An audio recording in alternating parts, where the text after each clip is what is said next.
Hermitcraft Infinity.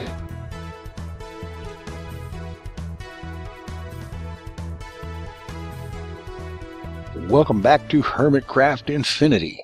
Alright, now last episode got started with moving some nodes. I haven't done anything over here since then, but I have been busy with moving nodes. I now have a total of 12 of these nodes sitting here on node stabilizers, and finding nodes with 70 or better V each is quite a challenge. Rather time consuming, but flying all over the place. You find one, you bottle it up, you bring it back here, set it up on a node stabilizer, pop the wand in the recharge pedestal to get as much recharge out of that as you can, which got better every time. And then fly around some more, recharge the wand the rest of the way, and then go hunting for another one. And I'm going to be putting at least 6 more here, so that I have a total of 3 of each kind. I've got 3 Ordo, 2 Air, 2 Ignis, 2 Aqua, 2 Terra, and 1 Perdito. The Perdito seems to be rather hard to find in large quantity nodes like this one, but I will find them sooner or later. Been ranging quite far afield, 2,000 and 3,000 blocks out from spawn. Also, a lot of searching in the quarry age to kind of make sure that I'm not grabbing nodes that people are using and whatnot. That's why I'm traveling so far afield and not just grabbing any old node nearby. Anyway, got a good bunch of progress on this, but there is another issue. Oh, and by the way, that's right. This place, as you know, this whole region that I built in is magical forest biome. But that's not true here. This chunk right here is now an eerie biome. I'm not sure if that's because there are so many nodes here, or if because at least one of them started out as a sinister node. Not at all sure about that. Have to look that up and see what I can find out. If you happen to know, I'd appreciate you let me know. Anyway, one thing that I haven't done any of in several episodes now is any work on the AE system and whatnot, and that thing is way long overdue for some updating and upgrading. So I'm going to head back to the spawn house and we're going to get going on something here. Okay, we're here. Those book transitions are somewhat a little bit lagifying. I notice I go through one of those and it's usually anywhere from just a few seconds to as much as a minute or two before the game actually decides that I'm in the new location and not let me ghost down through the floor and whatnot. Anyway, you know, these inverted road lights that I used for lighting in here, I can't honestly say what it is, but there's something about these things. There's something about them that just kind of draws the eye, you know? It's somehow familiar, you know? Really.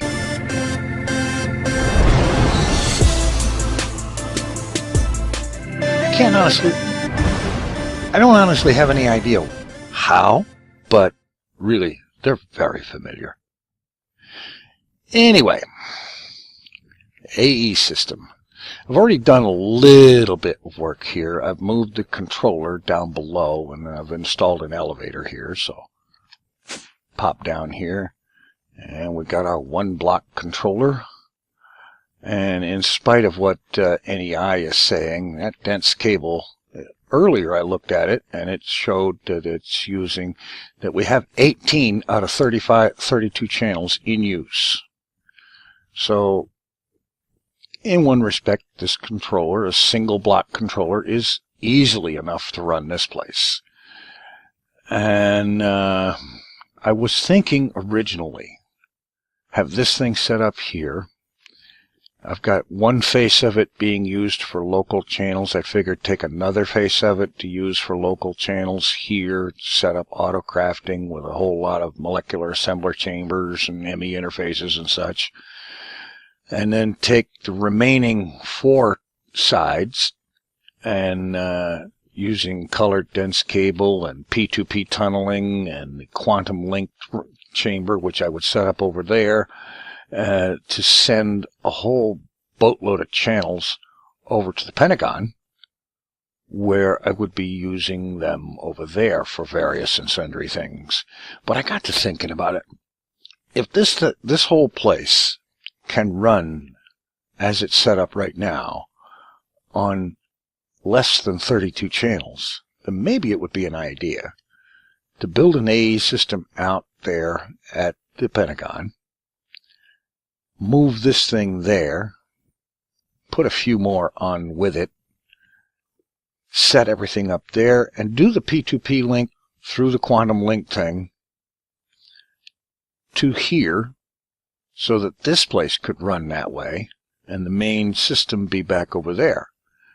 And I think that's going to be the way I'm going to do this. But first, it's going to be necessary to get that quantum link device put together.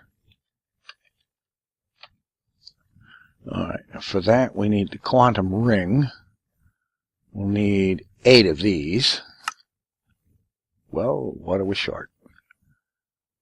Dense cable. I think I have some on me.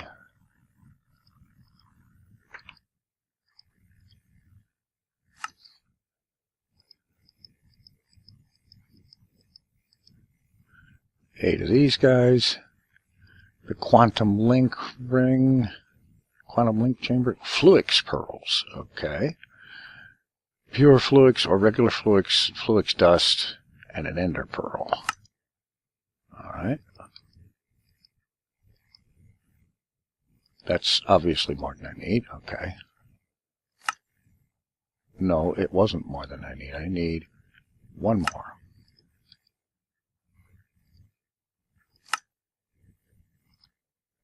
Alright, there's the quantum link. And now, several days ago, I set this guy up, the matter condenser. I've got an import bus with some accelerator cards. I've got a level emitter. To, anytime there's more than 10,000 cobble in the system, pump it in here. And there's something like, let's see, a little under 6 million cobble in here, so... And after about 4 or 5 days, it's produced 14 of these singularities. Now, I seem to recall there's something about you need to set these things off with some kind of the mini TNT. There we are. Tiny TNT. Okay. That's quartz dust and gunpowder.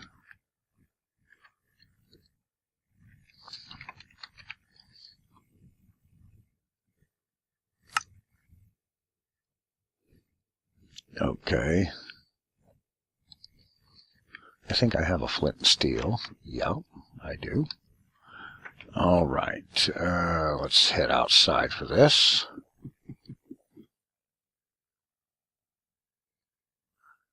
Where's a good place? Yeah, right over here. I think this is a great place.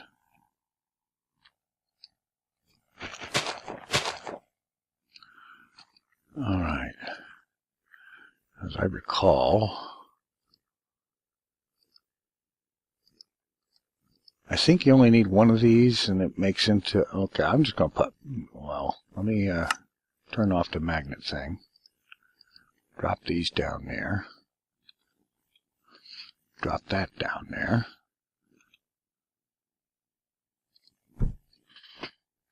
And proceed to set it off. That's not setting it off. Oh, crap, it destroyed it. All right, let me remake it and figure this out. All right, I figured out what the problem was.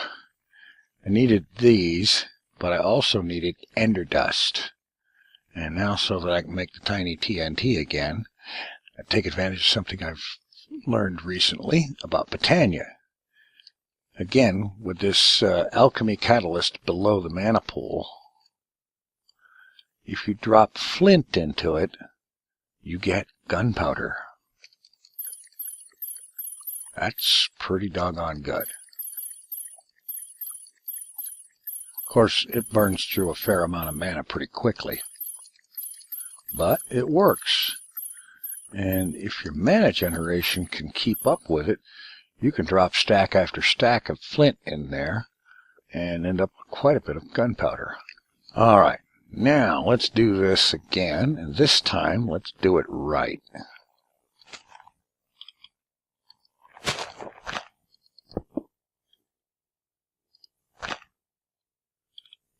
All right, now we need the singularities, we need the ender dust. Let's just take off the magnet ring, toss a couple of these down, a couple of those, redstone torch, back up.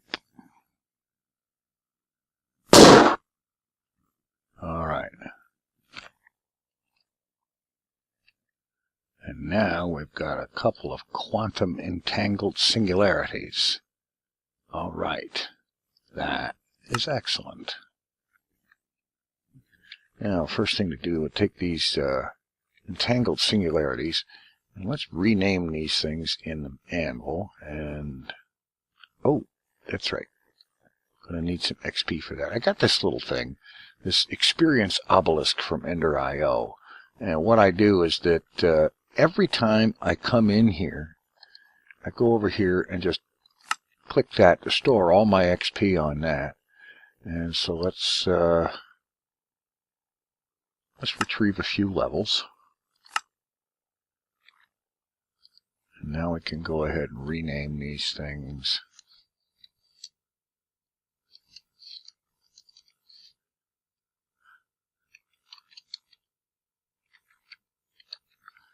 And there we go.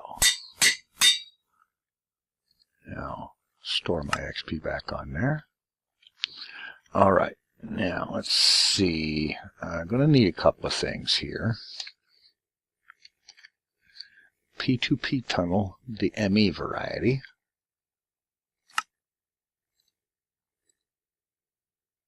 A couple of those. And card, a memory card. There we go. That should be sufficient there. All right. Now, this thing. We're going to take that off of there. And I'm going to set up a P2P tunnel there. And take the memory card, shift right click on that one. It saves the settings. All right. Now, the quantum ring. And I think I'm just going to put it over here.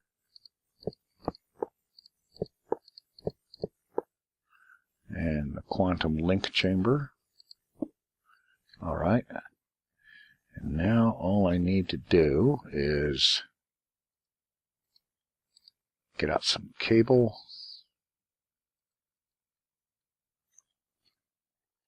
And link this to that so that it has power and it's connected.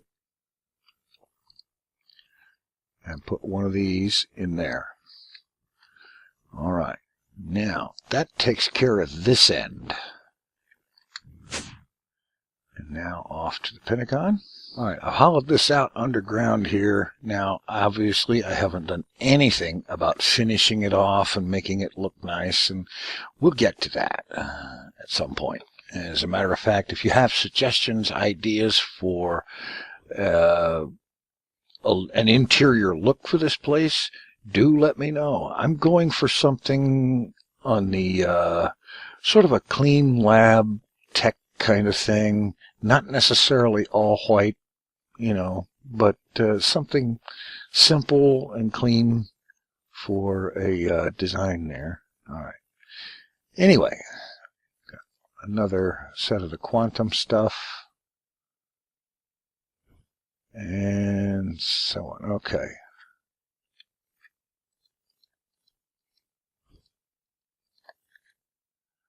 So we build another link chamber thing here. And it does occur to me, I'm going to need to run some power into this. Oh, wait a minute. Yeah. No, I have a tesseract.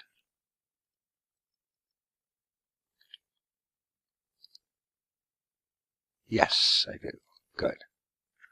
So we'll just throw that guy down. Oh, doesn't it have to connect to one of those? Yeah, I think it does.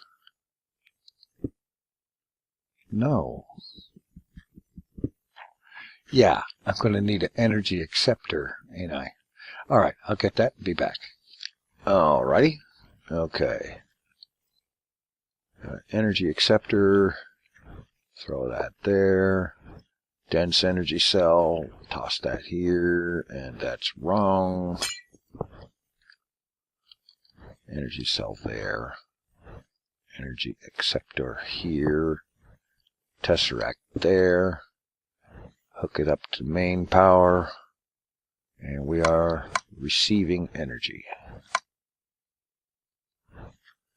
And the system is live. Put the other one of these in here. And if I had thought to bring a crafting terminal, I could hook it up and actually see something going on. But in any event, I'll get that in just a moment. Let's go ahead and that. We got some dense cable here.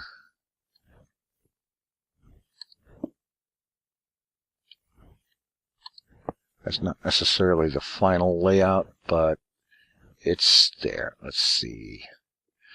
Oh yes, that's right. We need another bit of dense cable coming off this way. We need the P2P tunnel. Pop it on there and get the memory card and just right click on there. Successfully loaded settings. So it's now hooked up to spawn. This is not necessarily the final configuration, but it should get things working. All right. Okay, we're back here. It looks like everything is up and running, even though there is no controller on this end. We've got our channels in use.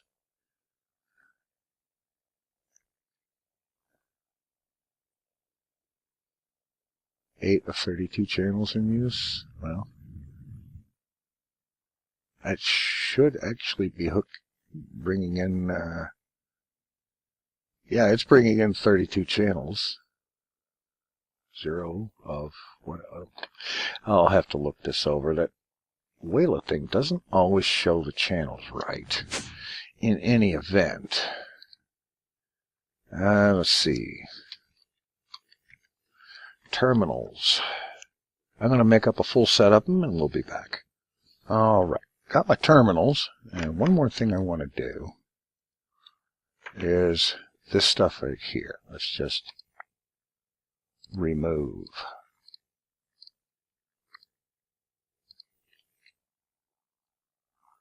All right, let me go ahead and get these things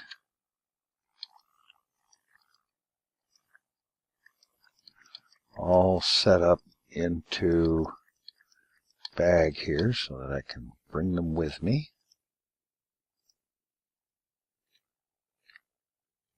All right, good. Give me the wrench.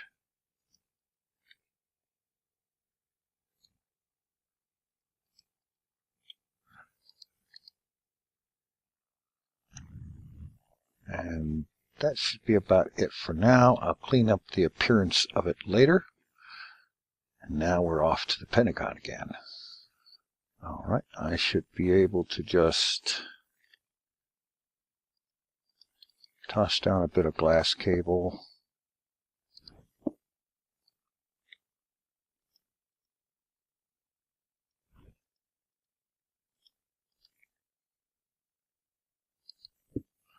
Okay, we got pattern terminal.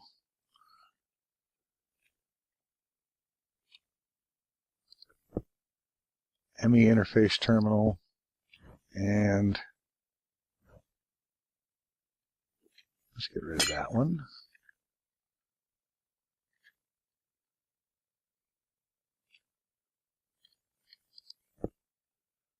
And yield crafting terminal.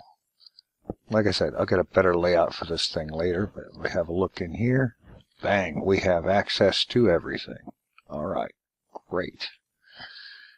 And it's all hooked up through this little guy here. Great. Let's see. Yeah, first thing I'm going to want to do is get some autocrafting set up. And that means I already have to change stuff here. Let's see. Got any covers? Good.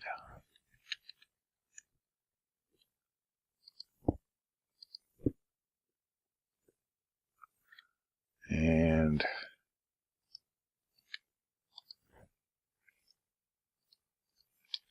some additional ME controllers.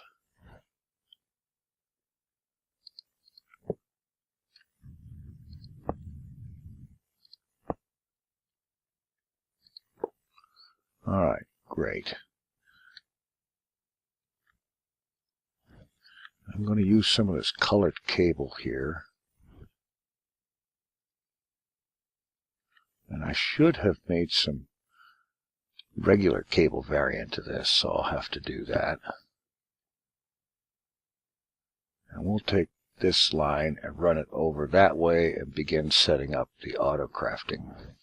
All right, got my autocrafting patterns in here, and I decided to do it this way because it occurred to me that the way I had it before was one molecular assembler with 3 ME interfaces on it. And that means that that one assembler was having to handle all of the autocrafting.